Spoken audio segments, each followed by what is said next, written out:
Hello दोस्तों, आप सभी को मेरी राम राम। आई होप आप सभी बहुत बढ़िया होंगे और अभी बहुत रिलैक्स्ड मोड में होंगे क्योंकि एग्जाम बहुत ज्यादा दूर है। अभी बहुत सारे महीने बाकी है। तो एक्चुअली बहुत दिनों से मेरे दिमाग में चल रहा था कि मैं एक वीडियो बनाऊं इन चीजों के बारे में कि अब आप लोग ऐसे सोच रहे हो कि यार क्या अभी कहाँ क्या पढ़ेंगे क्या नहीं।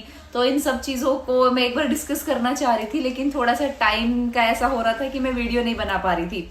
लेकिन आज की वीडियो बहुत ज्यादा इंपॉर्टेंट होने वाली है। 2024 के जितने भी एस्पिरेंट्स हैं वो सभी इस वीडियो को अगर देखेंगे तो आप लोगों के लिए बहुत ज्यादा यूजफुल होने वाली है। और बहुत टाइम के बाद मेरी वीडियो आई है तो प्लीज इसको सपोर्ट करना, क्योंकि आप लोगों के सपोर्ट की हमेशा ही जरूरत होती है। तो अभी काम की बात स्टार्ट करते हैं। एक्चुअली क्या है कि देखो, अभी अपने पास 8-9 महीने हैं प्री में, ठीक है। नोटिफिकेशन आउट हो गया, पूरे साल का कैलेंडर आउट हो गया है। और अब अपने पास क्या है, पहले CHSL हो रहा है, MTS हो रहा है, सबसे लास्ट में CGL है। अपने पास क्या है, 4 सब्जेक्ट है। और कंप्यूटर को तो चलो हम तब प्री हो जाएगा हमारा, तब हम मेन से सुलट लेंगे। अब एक बात बताओ, अगर 8 महीने हैं और 4 सब्जेक्ट है तो ऑन एवरेज एक सब्जेक्ट के लिए आपके पास कितना टाइम बचा? सिर्फ 2 महीने। अब जो मैं बोलने वाली हूँ ना उसको ध्यान से समझना। देखो क्या है कि अब जैसे पिछले वाला 22 वाला जो हमारा मेंस हुआ था उसमें मैथ्स इजी थी, रीजनिंग टफ थी, जीके टफ थी। अब जो हमारा मेंस हुआ है 23 वाला, इसमें मैथ्स टफ आ गई है, रीजनिंग इजी आ गई है, इंग्लिश इजी आ गई है। अब देखो आप ना सपोज करो, मान लो एक बच्चे का मैथ्स बहुत स्ट्रांग है, बहुत बढ़िया मैथ्स है, उसने सोचा कि भाई मैं एक सब्जेक्ट अच्छा कर लेता हूँ अपना, और रीजनिंग तो इजी होती है, इंग्लिश भी नॉर्मल है, और जीके तो सबकी ऐसी होती है, तो चलो मैं मैथ्स स्ट्रॉन्ग करके अपना सिलेक्शन की तरफ वो कर लूंगा कि मेरा हो जाएगा। अब मान लो पेपर ऐसा आ जाता है कि मैथ्स जो है इजी आ रही है और रीजनिंग टफ आ गई। अब एक बात बताओ आप, अब मैथ्स में तो कंपटीशन हो गया खत्म।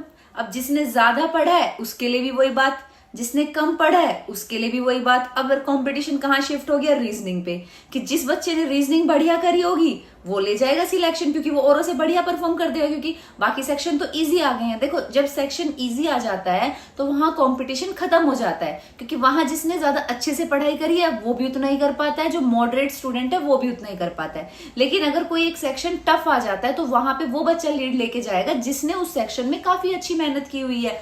लेकिन अब क्या ऐसे खेल रहा है, अब कुछ ऐसे नहीं है टिपिकल कि भाई मैथ्स ही टफ आएगा या रीजनिंग ही टफ आएगी। अब कुछ भी टफ आ सकता है, ठीक है। ऐसे मल्टीपल शिफ्ट्स में होता है प्री का पेपर, उसमें भी आपकी शिफ्ट में कुछ भी टफ हो सकता है। तो इसके लिए अब इसका इलाज ये है कि आपको अपने चारों ही सेक्शन स्ट्रोंग रखने होंगे। मेंस में चाहे कोई सा भी सेक्शन टफ आए, आप दूसरे बच्चों से लीड ले सको। एक सब्जेक्ट को टारगेट करके हम इस सिलेक्शन का नहीं सोच सकते। देखो वो आपका लक है। मान लो इंग्लिश ही आपकी बहुत स्ट्रांग है, आपने अच्छी मेहनत की है और इंग्लिश ही ज्यादा टफ आ गई, बाकी इजी आ गए तो आपके वैसे आप मॉडरेट थे तो पेपर भी इजी आ गया, आपने निकाल दिया। इंग्लिश टफ आई, आपकी इंग्लिश अच्छी थी, आप कर गए, तो वहां आप निकल जाओगे। तो ये सारा लक पे चलेंगी बातें। लेकिन अगर आपके चारों सेक्शन स्ट्रॉन्ग है तो फिर लक कहीं नहीं जाएगा। और अगर 8 महीने का हम देखें तो ऑन एवरेज एक सेक्शन के लिए हमारे पास 2 महीने बचते हैं। तो देखो टाइम नहीं है, क्योंकि जो CGL का एग्जाम है वो 1.5-2 साल की प्रिपरेशन मांगता है। जो बिगनर बच्चे हैं वो नॉर्मली ये क्वेश्चन पूछते हैं कि मैम कितने टाइम की तैयारी करें, तो देखो 1.5 से 2 साल की तैयारी चाहिए। बाकी अगर आप 24 के एस्पिरेंट है, सीरियस एस्पिरेंट है, जॉब लेना चाहते हो, तो ये बिल्कुल मत सोचना कि बहुत सारा टाइम है। टाइम हमेशा कम होता है। एक कॉम्पिटिटिव एग्जाम में टाइम हमेशा कम होता है, क्योंकि वहां आपको दूसरों को पीछे छोड़ के वहां पे आपको सीट लेनी होती है। तो इसमें ऐसा तो है नहीं कि फिक्स्ड मार्क्स से आप इतने कर लोगे और आपका सिलेक्शन हो जाएगा। तो बस ये वीडियो एक इसीलिए ही थी कि अगर आप लोग सोच रहे हो, आप रिलैक्स मोड में हो कि देख लेंगे जो होगा सो होगा, तो ऐसा बिल्कुल भी नहीं है। तैयारी स्टार्ट कर दो। बाकी अगर आप लोगों को बहुत ज्यादा गाइडेंस की दिक्कत आ रही है, बिल्कुल समझ नहीं आ रहा कि कहाँ से स्टार्ट करें, तो मेरा टेलीग्राम चैनल है, लिंक मैं आपको दे दूंगी डिस्क्रिप्शन में, आप उसको ज्वाइन कर सकते हो। वहां पे मैं टारगेट स्टडी करा रही हूँ, डेली मैं टारगेट देती हूँ, बीच बीच में मैं थोड़ा गैप भी दे देती हूँ, क्योंकि एक मतलब मैं इस तरीके से टारगेट देती हूँ कि एक बिगनर बच्चा उसमें कंफर्टेबल रहे।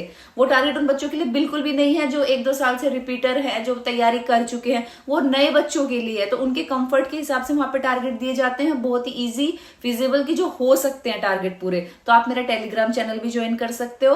और बाकी दोस्तों, अगर आप पहली बार मेरे चैनल पे आए हो तो चैनल को सब्सक्राइब किए बिना मत जाना और वीडियो को जरूर लाइक करना। दोस्तों, आप लोगों के सपोर्ट और प्यार की हमेशा ही जरूरत होती है, तो ऐसे ही सपोर्ट करते रहो।